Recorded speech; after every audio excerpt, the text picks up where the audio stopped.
We're going to segue now to the inbox portion of our show. So would you please welcome here Mr. Ryan Miller and Asha Hanstead.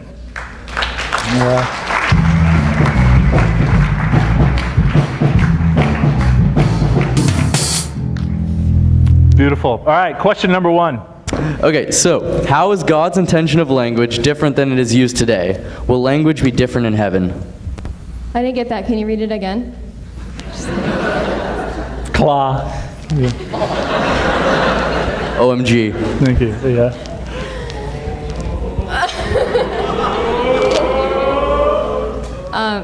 Am I? Go ahead. I'll chime Okay. in too, but go ahead. Wow, that's a great question. I have never even thought about what language in heaven might be like, but it'd be so much fun. We're all gonna have.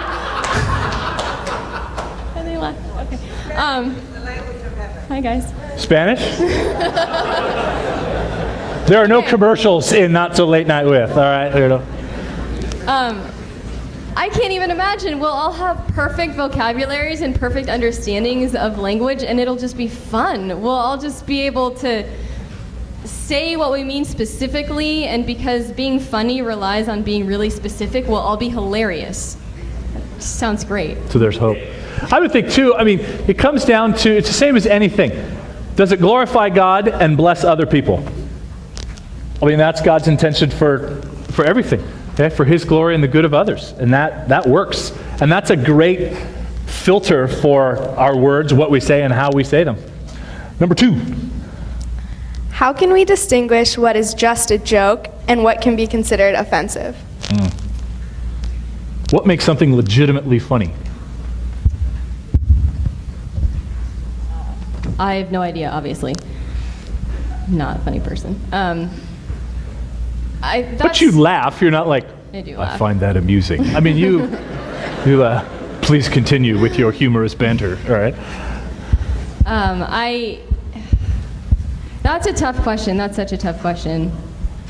That I think, you have to answer. You have to answer that for yourself. What's offensive versus what's just a joke? I mean, if you're saying something that at the heart is really cruel, then it's not just a joke. If you're saying something in a sarcastic tone that's mean, but because you said it sarcastically, that makes it funny, it's not funny. So I guess I think if it's really cruel, if it's really mean, then it's not just a joke. I mean, if you're making fun of someone, it's never funny. No matter how clever you are, because we live in a very clever society, and it seems like if your cleverness comes at the expense of somebody else's feelings, or your integrity in that, well, I wouldn't have said that if they were here, but they weren't, so I just zinged them and it was great. You've probably crossed the line there. And number three. Okay, so what are some practical ways to practice using better language? Pause.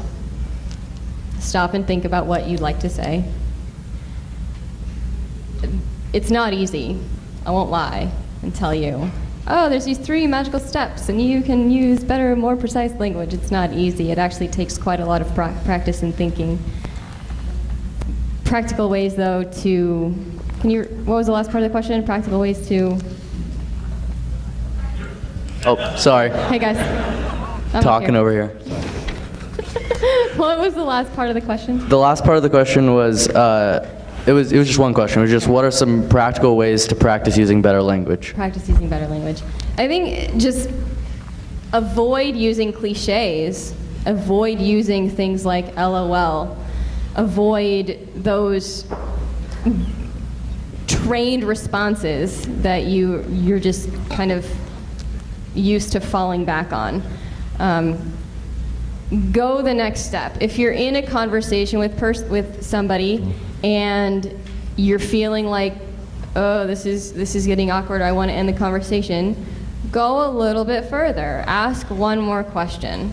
I think asking questions is the best way to make sure that you yourself are engaged in conversation.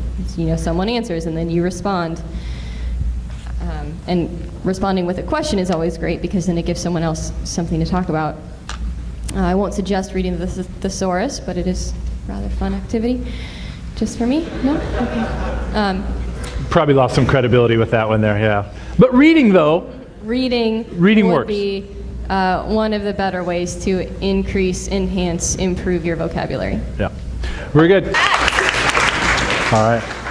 All right, for the final word, Ms. Fox, one more time. You can stand if you want. You can do whatever you want. I like these. Stand on the ball and crack my head open. I'm just thinking about the anonymity that we have in our culture. And if you're not willing to be the face of what you've said, then it's probably not worth saying. There is so much language. There's, as I've been saying, there's so many outlets for language. There's also that many more outlets for worship.